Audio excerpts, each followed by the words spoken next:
ఈ కేబినెట్ సమావేశం మొత్తం కూడా తిరుమల తిరుపతి దేవస్థానం ప్రసాదంలో ఉపయోగించేటువంటి లడ్డూ ప్రసాదంలో ఉపయోగించేటువంటి నెయ్యిలో జరిగినటువంటి కల్తీలు అవశేషాల గురించి సిట్ ఒక నివేదిక ప్రభుత్వానికి పంపింది. ఇందులో రెండు ఉన్నాయి. ఒకటి ఛార్జ్షీట్, రెండవది ప్రభుత్వానికి సపరేట్గా ఒక లేఖ రాసింది, 11 పేజీల లేఖ. అది మీకు ఇవ్వడం జరుగుతుంది. దాంతోపాటు తిరుమల తిరుపతి దేవస్థానం వారికి భవిష్యత్తులో చేపట్టాల్సినటువంటి రిఫార్మ్ స్ట్రెంగ్తనింగ్ చేసేటువంటి మెకానిజం మీద వాళ్ళకు వచ్చినటువంటి సలహాలు వాటిని ఇవ్వడం జరిగింది. ఛార్జ్షీట్ అనేటువంటిది కోర్టులో ఫైల్ చేయబడింది. కోర్టు అధికారికంగా దాన్ని ఇంతవరకు కాగ్నిజెన్స్లోకి తీసుకున్నట్టు మనకు తెలియరాలేదు. కాగ్నిజెన్స్లోకి తీసుకున్న తర్వాత నంబర్ అయిన తర్వాత మాత్రమే మాకు అధికారికంగా ఛార్జ్షీట్ అనేటువంటిది ప్రభుత్వానికి కానీ అందులో ఉన్నటువంటి కక్షిదారులకు కానీ దొరుకుతుంది. ప్రభుత్వానికి వచ్చినటువంటి నివేదిక ఏదైతే ఉందో ఈరోజు దీంట్లో self contained note for initiation of suitable action as deemed fit against the erring committee members and senior TTD officers.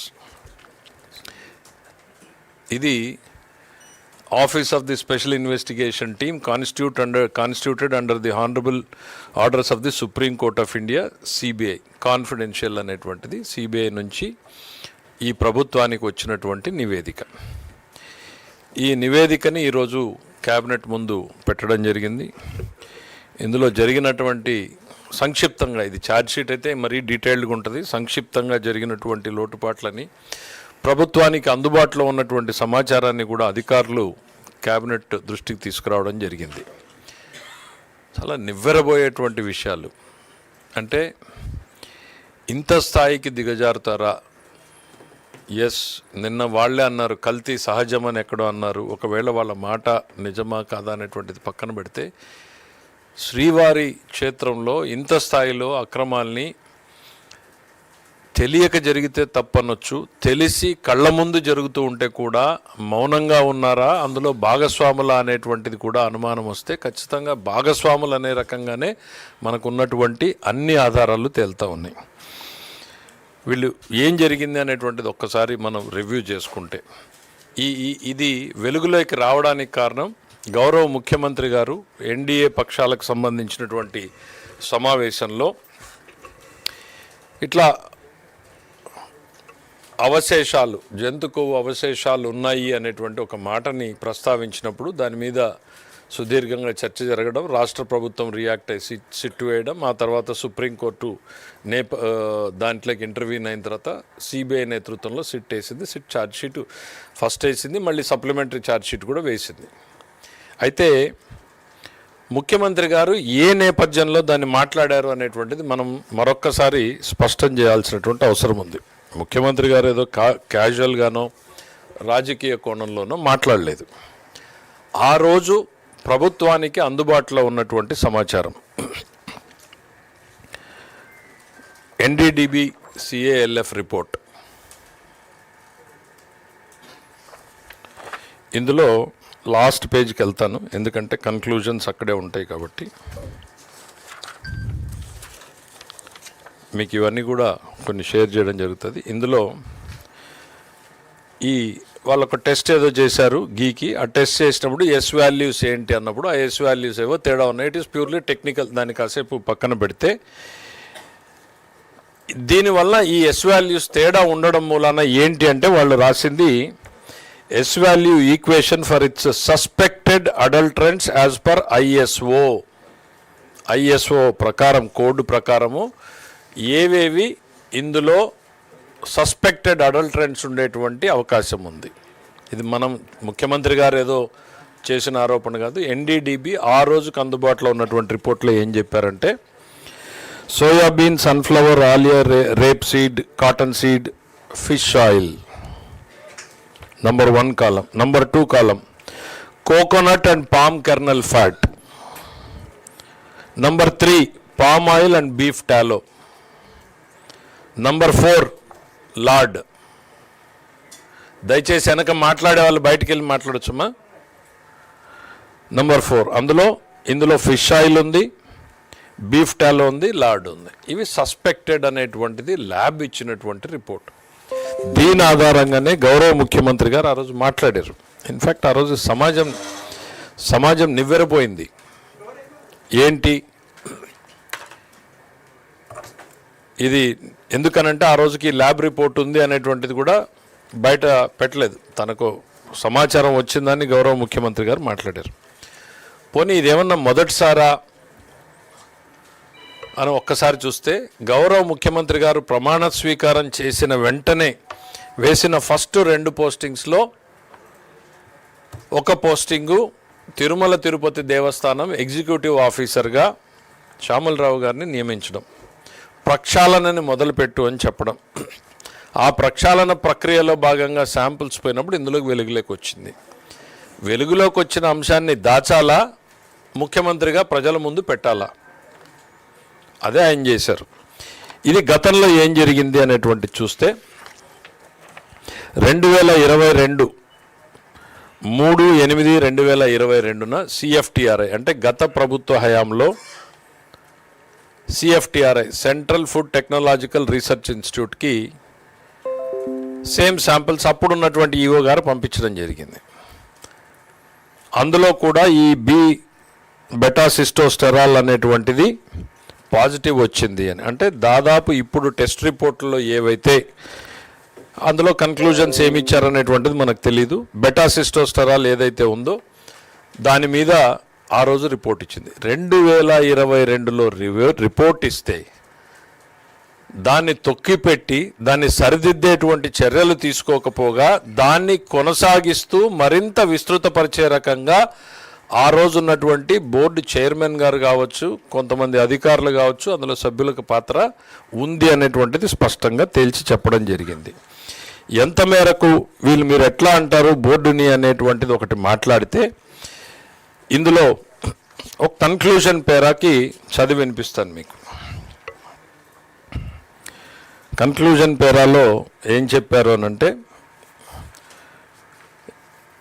Conclusion పేరాలకు వచ్చే ముందు ఎందుకు బోర్డుని మీరు అనుమానిస్తున్నారు అనంటే, గతంలో చంద్రబాబు నాయుడు గారి హయాంలో ఆ రోజు ఉన్నటువంటి పాలకపక్షం బోండా ఉమామహేశ్వరరావు గారు వీళ్ళందరూ కమిటీ సభ్యులుగా నెయ్యి పర్చేజ్ కమిటీలో ప్రొక్యూర్మెంట్ని మనం జాగ్రత్తగా చేయాలి అనేటువంటి ఉద్దేశంతో అప్పటికున్నటువంటి నిబంధనల్ని మరింత కఠినతరం చేశారు. ఏమన్నారు, నెయ్యి కావాలంటే పాలు కావాలి, సో కనీసం మన రిక్వైర్మెంట్ ప్రకారం నెయ్యి కావాలి అని అంటే 4 లక్షల లీటర్ల ప్రొక్యూర్మెంట్ చేసేటువంటి సంస్థ అయ్యి ఉండాలి.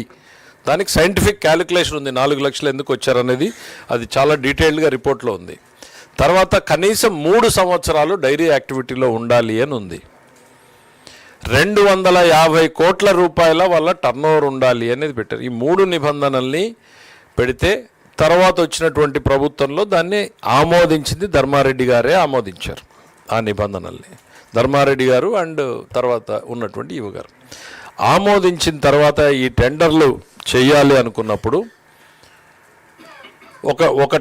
ఒక టెండర్ జరిగింది. దాని తర్వాత వెంటనే ఒక రిప్రజెంటేషన్ తీసుకున్నారు. ఏమని, ఒక ఆలోచన, కాంపిటీషన్ తక్కువ వస్తుంది, సరళీకృతం చేయండి అని వెంటనే 3 నిబంధనల్లో మార్పు చేశారు. 250 కోట్ల నుంచి 150 కోట్లకు తగ్గించారు. 1 సంవత్సరం ఎక్స్పోజర్ ఉంటే చాలు అని చెప్పారు. అసలు పాలు ప్రొక్యూర్మెంట్ లేనాల్సినటువంటి అవసరం లేకుండా తీసేశారు. పాలు లేకుండా నెయ్యి అనేటువంటిది చేయగలరా అనేటువంటిది సామాన్యులు భక్తులు ఆలోచన చేయాల్సినటువంటి ప్రభుత్వం. ఆ ప్రశ్న, ఇందులో దురుద్దేశం ఉందనుకోవాలా లేదనుకోవాలా మీరు చెప్పండి. నెంబర్ 1, సరళీకృతం చేసిన తర్వాత వీళ్ళు మళ్ళీ టెండర్లు పిలిచారు. ఆ ప్రక్రియలో భాగంగానే ఎప్పుడైతే సరళీకృతం చేయడం జరిగిందో ఈ అప్పటిదాకా అక్కడికి దరిదాపుల్లోకి రానటువంటి సంస్థలు అన్నీ కూడా వచ్చినాయి. ఏదో బోలే బాబా, ఇంకా చాలా డీటెయిల్డ్గా వెళ్తే ఆ బోలే బాబా సంస్థకి ధర్మారెడ్డి గారి పిఏ వెళ్ళి మీరు టెండర్లో పాల్గొనాలని అంటే మాకు లీటర్కి 25 రూపాయలు ఇవ్వాలి అని చెప్పడం, డిమాండ్ చేయడం, అతను ఇవ్వను అనటంతో సుబ్బారెడ్డి గారి పిఏ చిన్న అప్పన్న డిమాండ్ చేయడం, వాళ్ళకి ఏదో కుదరకపోతే ఇక్కడికి వచ్చి సంస్థలో ఇవన్నీ కూడా స్టేట్మెంట్స్లో వచ్చి అతను వాళ్ళని బ్లాక్ లిస్ట్లో పెట్టించడం జరిగింది. సో అప్పుడు బోలే బాబా ఇంకొక సంస్థ రూపంలో టైఅప్ పెట్టుకుని ఆంధ్రప్రదేశ్లో ఉన్నటువంటి వైష్ణవి డైరీస్ అనేటువంటి వాళ్ళని పెట్టుకుని ఈ టెండర్లో పార్టిసిపేట్ చేశారు. అందులో శాంపుళ్ళు బయటకు తీసినప్పుడే ఇవన్నీ అక్రమాలు వెలుగులోకి వస్తున్నాయి. ఇప్పుడు ఈ శాంపిళ్ళ సప్లైసు అందులో నుంచే ఇవన్నీ కూడా ఎన్డీడీబీ కాఫ్ రిపోర్ట్ రావడము, తర్వాత గౌరవ ముఖ్యమంత్రి గారు మాట్లాడడము, సిట్టు వేయడము, సుప్రీంకోర్టు ఇన్వాల్వ్ కావడము, దాని మీద విచారణ చేయడము, ఇవన్నింటిలో ఏం జరిగింది అనేటువంటి చూస్తే ఆ బోలే బాబా సంస్థని విచారణ చేసినప్పుడు సరే అది మీకు in the course of charge షీట్లో మనకి ఇంకా వివరాలు తెలుస్తాయి. ఇప్పటిదాకా మనకు వీళ్ళు చెప్పడం ఏంటంటే ఈ డైల్యూషన్ ఏదైతే చేశారో ఈ డైల్యూషన్ చేయడం కూడా 5 నెలల్లోనే చేశారు. 5 నెలల క్రితం మనం దీన్ని కఠినంగా ఉండాలి, మంచి క్వాలిటీ రావాలి అని ఇచ్చినటువంటి సంతకం పెట్టిన అధికారే 5 నెలల్లోనే ఈ వంటిన్నింటినీ డైల్యూట్ చేశారు. ఒకటి. రెండవది సిఎఫ్టిఆర్ఐ రిపోర్టు అప్పటికే వచ్చినా కూడా దాని మీద చర్యలు తీసుకోలేదు. ప్రభుత్వానికి వచ్చినటువంటి సమాచారం ఇది చైర్మన్ గారి దృష్టిలోనూ ఈఓ గారి అప్పుడున్నటువంటి ఏఈఓ ఈఓ గారి దృష్టిలోనూ పెట్టడం జరిగింది. పెట్టినా కూడా చర్యలు లేవు. అందులో నేరస్తులు అంటారా కాదంటారా వాళ్ళని? ఖచ్చితంగా ఈ రోజున ప్రభుత్వం మనకి సిట్ వాళ్ళు ఒక ఫైనల్ కన్క్లూజన్ రిమార్క్స్ మనకి ఇచ్చారు. ఏమని? తప్పు చేసినటువంటి అధికారుల మీద చర్య తీసుకోమంటూ దాంట్లో ఏం చెప్పారు అనంటే The committee recommended relaxation of tender conditions without conducting any comprehensive analysis, technical evaluation, field level assessment, and recommendations were approved by the then senior officers, namely O. Balaji, FA and CAO, and Sri A.V. Dharmareddy, Additional Executive Officer, and Sri Anil Kumar Singhal, IAS Executive Officer, without application of mind, resulting in dilution of quality safeguards and compromise in the quality of the ghee procurement. For the reasons stated above, it is recommended to take suitable action as deemed fit against the above erring committee members and senior TTD officers for deliberate omissions and failures. Deliberate అంటే ఉద్దేశపూర్వకంగా. దాని ఉద్దేశం ఏంటండి? వాళ్ళకి తప్పు జరిగింది అనేది CFTRI అంతకుముందు రిపోర్టు కళ్ళ ముందు ఉంది. నిబంధనలు కఠినంగా ఉండాలి అన్నటువంటి నిర్ణయం తీసుకున్న దాంట్లో అదే అధికారులు సంతకం పెట్టారు. 5 నెలల్లోనే తిరిగి డైల్యూషన్ చేశారు. డైల్యూషన్ తర్వాత సరే ఈ ఆరోపణలని తర్వాత అది డిఫరెంట్. ఏంటి అందులో నెయ్యి ఉందా లేక పామాయిలే ఉందా? It's a very detailed discussion. నివ్వెరపోయేటువంటి విషయాలు కొన్ని అంటే పూర్తిగా మనం ఛార్జ్ షీట్ చదివితే డీటెయిల్స్ వస్తాయి. ఇప్పటిదాకా ప్రభుత్వానికి అందినటువంటి సమాచారం చూస్తే వాళ్ళు పామాయిలే 58 లక్షల లీటర్ల దాకా కొనడం. కెమికల్స్ ఏంటా కెమికల్స్? ఈ ల్యాబ్ రిపోర్ట్ని ఆల్టర్ చేయాలి అని అంటే ఆ ఏ వాల్యూస్ని యాడ్ చేయడానికి ఏ కెమికల్ వేస్తే అందులో ఆ వాల్యూస్ పెరుగుతాయని కెమికల్స్ కలపడం, కలరింగ్ ఏజెంట్స్, ఫ్లేవరింగ్ ఏజెంట్స్, ఇవన్నీ ఒకవైపు టెండర్ని డైల్యూట్ చేశారు, రెండో వైపు వాడితో నెగోషియేట్ చేశారు. నెగోషియేషన్ కుదరకపోతే ఇంకొక కంపెనీ రూపంలోకి వచ్చారు. Then submission of fake documents. మొత్తం ఫేక్ డాక్యుమెంట్సే. 3 ఏళ్ళని 1 సంవత్సరం చేస్తే ఆ 1 సంవత్సరం కూడా ఆ సంస్థ డైరీ యాక్టివిటీ చేయాలి. వైష్ణవి డైరీ అనేటువంటిది మొత్తం ఫేక్ డాక్యుమెంట్స్ పెట్టారు. ఫేక్ డాక్యుమెంట్స్ పెట్టి టెండర్లోకి వచ్చారు. అంటే తమ కళ్ళ ముందు జరుగుతున్నటువంటి దాన్ని అడ్డుకోకపోవడాన్ని, తెలియకపోతే తప్పు, తెలిస్తే నేరంలో భాగస్వామ్యమే. ఖచ్చితంగా ఇందులో ఉన్నటువంటి వ్యక్తులందరూ ఇప్పుడు ఏవైతే రిపోర్ట్లో పొందుపరిచారో వీళ్ళందరూ కూడా ఆ నేరంలో భాగస్వాములుగానే మేము పరిగణిస్తున్నాం యాజ్ ఆన్ టుడే. ఛార్జ్షీట్లో వాళ్ళ నేరస్తులుగా పరిగణించారా లేదా? పరిగణించకపోతే ఎస్ ఏం చేయాలి భవిష్యత్తులో? ప్రభుత్వమా లేకపోతే తిరుమల తిరుపతి దేవస్థానమా భక్తుల ఇదిగో ఇన్వెస్టిగేషన్లో మీరు మిస్ అయ్యారా, ఇదిగో ఒకవైపు మీరు తప్పు చేశారు, ఇదిగో ఈ నేరం జరిగింది అంటూనే అందులో నేరస్తులుగా చేర్చలేదా, చేర్చారా? ఇవన్నింటినీ కూడా తీసుకెళ్ళాలి అనేటువంటిది కూడా చర్చ జరిగింది. అయితే we're waiting for the supplementary charge sheet. Because అధికారికంగా కోర్టు దాన్ని కాగ్నిజెన్స్లో, ఎందుకంటే కోర్టు కూడా చాలాసార్లు ఇది డిఫెక్టివ్గా ఉందంటే వెనక్కు పంపించే అవకాశం ఉంది. ఇదిగో రావాల్సిన వ్యక్తుల పేర్లు రాలేదు అంటే పంపించే అవకాశం ఉంది. So we want to wait till the court takes the document into the cognizance. వీళ్ళందరూ నేరస్తులుగానే భావించాలి.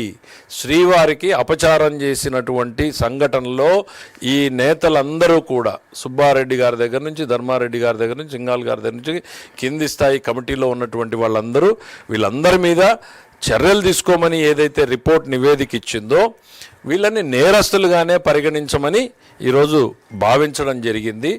రెండవది, అడ్మినిస్ట్రేటివ్గా ఇంకా ఏమన్నా ల్యాప్సెస్ ఉన్నాయా అనేటువంటిది తేల్చడం కోసం ప్రభుత్వం ఒక కమిటీని వేయడం జరుగుతుంది. Very short tenure committee. ఎంత టైం ఫ్రేమ్ అనేది ఇంకా చెప్పలేదు, గౌరవ ముఖ్యమంత్రి గారు డిసైడ్ చేసి చెప్తారు. రోజుల 2 వారాల ఎట్లా అనేటువంటిది షార్ట్ టెన్యూర్లో. ఎందుకనంటే ప్రతి ఒక్కరికి వినే అవకాశం ఇవ్వాలి. వాళ్ళ మీద ఏదైనా ఇవాళ వాళ్ళు క్లియర్ కట్గా ఇవాళ ఇక్కడ చర్యలు తీసుకోండి అని చెప్పినా కూడా we want to be vengeance attitude అనేటువంటిది కాదు. వాళ్ళకి ఏదన్నా చెప్పుకునేటువంటి అవకాశం ఉంటే కూడా చెప్పే అవకాశాన్ని ఇవ్వాలి అనేటువంటి దాంతో ఈ కమిటీ వేసి తదుపరి చర్యలు తీసుకోవడం జరుగుతుంది. ఒకటి, వీళ్ళ మీద ఈ వ్యవస్థ మీద చర్యలు తీసుకోవడం, సరిదిద్దడం. అతి ప్రధానమైనటువంటిది నేరస్తులుగా భావించాలి. అందులో ఆ ఛార్జ్షీట్లో ఉన్నారా లేదా చూసి ఉంటే వెరీ గుడ్, లేకపోతే ఇదిగో మీరే నేరస్తులుగా ఇక్కడ తెలిసి జరిగింది అని చెప్తున్నారు, తెలియక జరగడం లేదని చెప్పారు. 5 నెలల్లో మళ్ళీ తిరిగి అదే అధికారులు సంతకం పెట్టారని వాళ్ళు చెప్పిందే, మేము ఎక్కడ పదం యాడ్ చేసింది కాదు. తెలిసి జరిగిందన్నప్పుడు వాళ్ళు నేరంలో భాగస్వాములు అవుతారు కదా.